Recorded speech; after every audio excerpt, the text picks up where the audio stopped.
In May 1970, the remote mountain roads of Madison County, North Carolina, became the backdrop of a horrifying discovery. Nancy Dean Morgan, a 24-year-old VISTA worker devoted to helping impoverished families, was found hog-tied, sexually assaulted, and strangled on an abandoned logging road.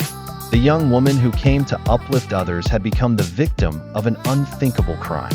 Investigators quickly learned that Nancy had vanished after attending a community meeting just days earlier. Her car was later found parked nearby, and her body, wrapped in a blanket, bore signs of a violent struggle. The brutality suggested deep anger or revenge, but against whom, no one could say. The community was left stunned, and whispers began circulating about resentment toward outsiders like Nancy.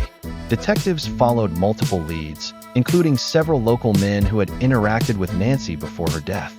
One suspect, a former Marine, was arrested and charged with her murder after circumstantial evidence pointed his way. Yet during the trial, inconsistencies and unreliable witnesses led to his acquittal, leaving the case unresolved. Years later, a different man confessed, only to recant, claiming coercion and confusion. Each supposed breakthrough collapsed under scrutiny. As decades passed, rumors, lost files, and retracted confessions turned the investigation into a labyrinth of dead ends.